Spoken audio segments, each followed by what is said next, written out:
اور ایک عمل جو آج پوری دنیا سے نکل گیا ہے، اچھے اخلاق، محبت، درگزر، معافی، تواضع، جھک جانا، سہ جانا، پی جانا، معاف کر دینا۔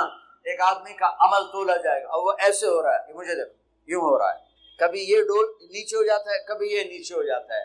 جب یہ نیچے ہوتا ہے تو ادھر نیکیاں ہیں تو تھوڑا سا اس کو سانس آتا ہے، جب یہ نیچے ہوتا ہے تو اس کا سانس اٹک جاتا ہے کہ مر گیا جہنم۔ تو بھائی یوں ترازو ہو رہا ہے کہ ایک بادل آئے گا، بادل، اور آ کر اس کے رائٹ سائڈ کے ترازو میں آ کر جو بیٹھے گا تو وہ ایسے ہو جائے گا اور اس کا وزن رائٹ والا ہیوی ہو جائے گا، تو اللہ کا اعلان ہوگا کامیاب کامیاب، جنت کا پروانہ دے دو۔ تو وہ فرشتے سے پوچھے گا یہ کیا چیز ہے، یہ کیا چیز ہے جس نے میرے عمل کو وزنی کر دیا؟ ہو گئی، روزہ بے بس ہو گیا، تبلیغ بے بس ہو گئی، اور علم بے بس ہو گیا، کس چیز نے میرے عمل کو وزنی کیا؟ وہ فرشتہ کہے گا یہ تیرے اچھے اخلاق، یہ سنو تیرے اچھے اخلاق۔ پوری دنیا پھری ہے، نمازی بہت، حاجی بہت، روزے والے بہت، پردہ دار عورتیں بھی بہت، لیکن اخلاق والا یا والی کوئی ملتا ہی نہیں ہے۔ یتیم ہو گئی دنیا، بانجھ ہو گئی دنیا، خالی ہو گئی دنیا، پھر کے اکھیاں تھک گئیں، پر محبت دینے والے کرنے والے نظر ہی کو نہیں آتے ہیں۔ ہر ایک کے منہ میں زبان نہیں ہے، ناگن کو بٹھایا ہوا ہے، زبان نہیں ہے، خنجر کو بٹھایا ہوا ہے، دوری دھار کا خنجر ہے، جس نے دلوں کو چیر دیا، جس نے رشتوں کو کاٹ دیا، جس نے محبتوں کو ویران کر دیا، سینوں کو نفرتوں سے بھر دیا۔ میرے بچے بچیوں، تمہاری ابتدائی عمر ہے، اسے میٹھا کر لو، اسے میٹھا کر لو، اسے محبت سے بھر دو، تو آج تمہارے جیسا عمل کسی کا ہوگا نہیں۔ جب یہ اعلان ہوگا کہ یہ ناکام ہو گیا، یوں ہو گیا، ناکام ہوگا، تو اللہ کہے گا خذوہ، پکڑو پکڑو۔ مجھے دیکھو کیسے پکڑیں گے؟ پاکستان پولیس یا دنیا پولیس یہاں سے پکڑتی ہے، یہاں سے پکڑتی ہے، ہتھکڑی لگا۔ میرے اللہ کی پولیس کہاں سے پکڑے گی؟ دیکھو یہاں سے، فرشتہ آ کے یہاں ہاتھ ڈالے گا اور یوں کرے گا، اس کا یہ جبڑا نکل کے ایسے ہو جائے گا اور وہ یوں کلا بازیاں کھاتا ہوا گرے گا ننگا، اور اٹھ کر کہے گا معافی دو، رحم کرو رحم کرو رحم کرو۔ تو وہ کہیں گے تم پہ رحمان نے رحم نہیں کیا، ہم کیسے رحم؟ عورتوں کے منہ میں ہاتھ نہیں ڈالے گا۔ کوئی عورت ناکام ہوتی ہے تو اس کو یہاں سے نہیں، اس کو سر کی چوٹی سے پکڑ کے یوں جھٹکا دے گا، ویسے ننگے بدن لڑکتی ہوئی وہ گر کر کہے گی رحم کرو رحم کرو۔ وہ کہیں گے رحمان نے کیا، ہم کیسے کریں؟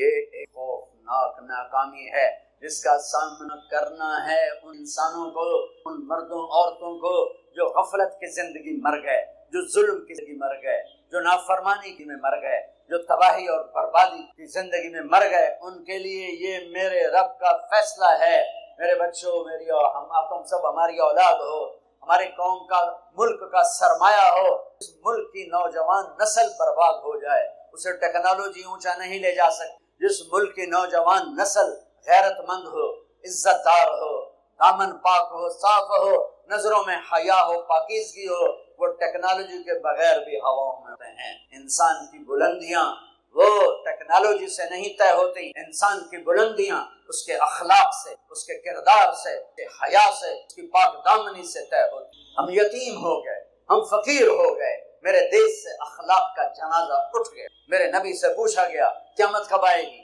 قیامت کب آئے گی؟ میں نے ابھی تھوڑا نقشہ بتایا، آپ نے کہا اللہ کو پتا ہے، کہا جی کوئی نشانی بتا دیں۔ اب یہ لڑکیاں غور سے، آپ نے ان کا یا رسول اللہ کوئی نشانی بتا دیں، تو میرے نبی نے فرمایا جب بیٹی ماں کو ذلیل کریں گی، نام لیا خاص طور پر کہ بیٹے تو ہوتے ہی نافرمان، اکثر بہت کم ماں باپ ہیں جن کو اولاد سے ٹھنڈی ہوا آتی ہے، ورنہ گرم ہوا ہی جھیلتے رہتے ہیں۔ میرے نبی نے فرمایا جب بیٹیاں ماں کو کریں گی قیامت آ جائے۔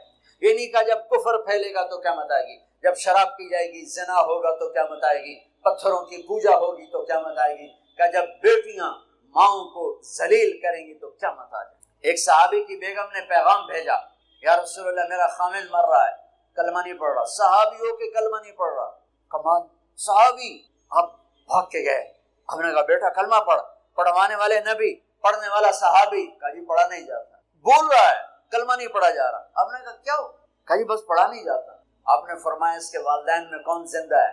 کہا جی ماں زندہ ہے۔ تو آپ نے کہا اس کی ماں کو بلاؤ، وہ ماں آ گئی۔ آپ نے فرمایا علقمہ کی ماں تو بیٹے سے ناراض تو نہیں؟ سننا بچوں غور سے، یہ بچیاں بھی غور سے۔ کہا جی میں ناراض ہوں۔ کہا تجھے کیا ناراضگی؟ کہ یا رسول اللہ مجھے اس کے دین کا کوئی گلہ نہیں ہے، بہت نیک بچہ ہے، راتوں کو اٹھ کے تہجد پڑھتا ہے، نفلوں میں کھڑے ہو کے قرآن پڑھتا ہے، دن میں روزے رکھتا ہے، لیکن بس مجھ سے جب بولتا ہے تو بدتمیز ہو بولتا ہے، میرا دل چیر کے رکھ دیتا ہے جب مجھ سے بات کرتا ہے، بس مجھے اس کا دکھ درد ہے۔ آج تو ماؤں کی پٹائیاں کرتی ہے اولاد، وہاں صرف زبان کی تیزی زبان کا لہجہ روکھا کہ یا رسول اللہ بہت بدتمیز ہو کے بولتا ہے۔ آپ نے فرمایا معاف کرو؟ کہ جی نہیں چاہتا۔ آپ نے فرمایا میں آگ لگاؤں سفارش کرو گی؟ کہا جی آگ میں تو نہیں دیکھ سکتی، سفارش کروں۔ آپ نے فرمایا اگر تو نے معاف نہ کیا تو یہ مرتے ہی اللہ کی آگ میں، اس کو صحابی ہونا بھی جہنم سے نہیں کوئی بچا سکتا، حالانکہ قرآن کہتا کلن وعد اللہ الحسنى، اے میرے نبی میرا وعدہ ہے تیرے تمام صحابہ جنت، لیکن میرے نبی نے کہا سن لے تو نے معاف نہ کیا تو یہ سیدھا اللہ کی آگ میں جائے گا۔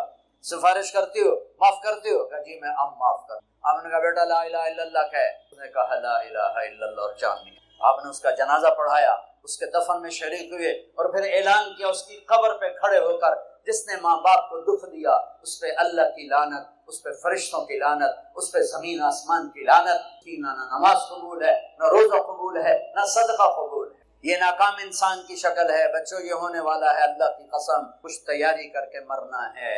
اللہ آپ کو بڑے عہدے دے، بڑی ڈگریاں دے، بڑے کاروبار دے، ہماری تو خوشی ہوگی ہماری نسل پروان چڑھے، عزتوں کی بلندیاں چوٹیاں طے کرے، پر جب تک اچھے انسان نہیں بنو گے نہ دنیا تمہاری ہے نہ آخرت تمہاری ہے۔ اور اچھے انسان کا معیار ہے میرے نبی پاک صلی اللہ علیہ وسلم کی مبارک پاکیزہ زندگی، اس کے بغیر کوئی انسان نہیں ہے جس کے اندر غلامی مصطفیٰ نہیں، غلامی محمد نہیں، عشق محمد نہیں، عشق رسول، جس کے اندر میرے نبی کا اتباع نہیں، وہ انسان کہلانے کے قابل نہیں ہے۔ یتیم کی آمد پر اللہ نے کائنات کو بیدار کیا ہے، اور ایسی یتیمی ہے کہ 10 عورتیں آئیں قبیلہ بنی سعد سے بچوں کو دودھ پلانے کے لیے، اور حلیمہ کی قسمت اچھی تھی، اس کی گدھی کمزور تو اس کی رفتار سست تھی، وہ پیچھے رہ گئی۔ 9 عورتیں پہلے پہنچ، ہر عورت نے یتیم کا پوچھا، یتیم ہے؟ نہیں، انہوں پیسہ کتنے ملے گا؟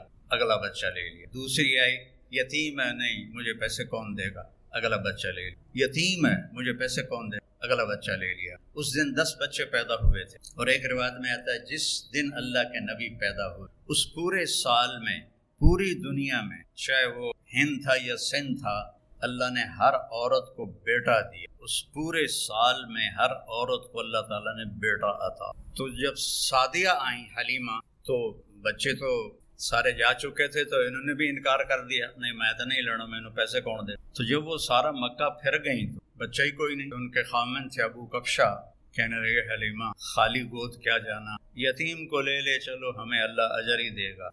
تو یہ دوبارہ آئیں اور کہا کہ اچھا بی بی آپ مجھے اپنا بیٹا دے دیں۔ تو حضرت آمنہ علیہ السلام نے فرمایا یہ بڑے بختوں والا بچہ ہے، تم دیکھو گے اس کے اثرات دیکھو۔ تو قحط کا زمانہ تھا، چھاتیوں میں دودھ کا ایک قطرہ نہیں تھا، اور ایک بیٹا ان کا اور بھی دودھ پیتا تھا۔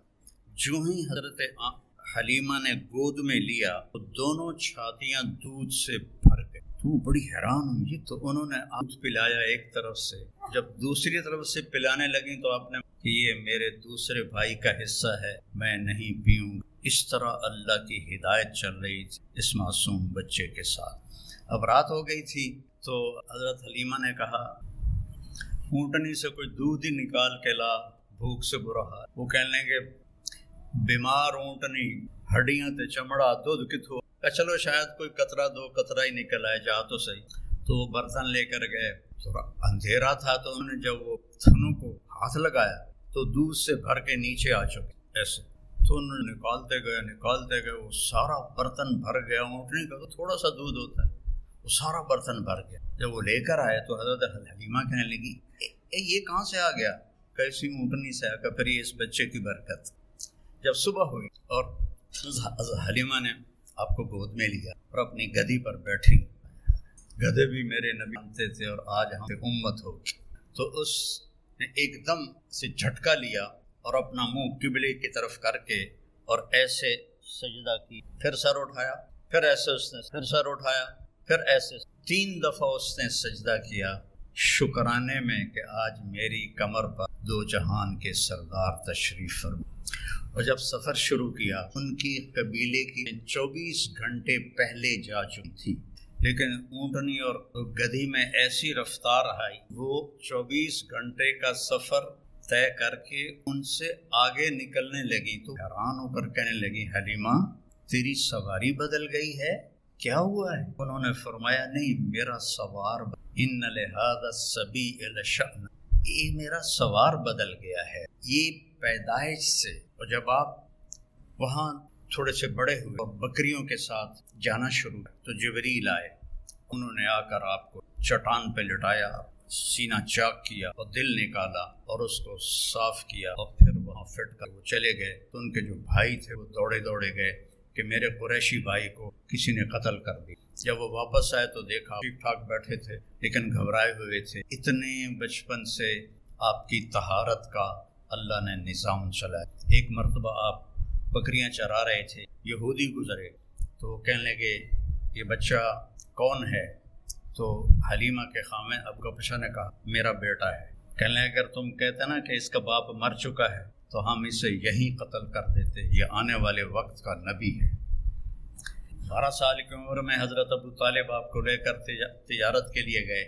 تو زرقا ایک جگہ ہے، میں وہاں گیا ہوں. وہاں ایک راہب تھا بحیرہ. جب وہ اس نے قافلے کو دیکھا تو کہنے لگا تمہارا سردار کون ہے؟ کہا آپ کی کل دعوت. انہوں نے کہا پہلے تو تم نے کبھی پانی بھی نہیں پوچھا تو آج دعوت کیوں ہے؟ کہا یہ کل بتا. اگلے دن کھانے کا انتظار اور سارے مکے کا قافلہ ایک درخت کی چھاؤں میں بیٹھ گیا. جب وہ بحیرہ اس کا نام آیا، اس نے ایسے ایسے دیکھا تو کہنے لگا سارے پورے ہو؟ ہاں پورے ہیں. کہا نہیں کوئی کم ہے. کہاں ایک بچہ ہے اونٹ چرانے. تو بحیرہ کہنے لگا اسی بچے کی وجہ سے روٹی کھوا رہے ہیں.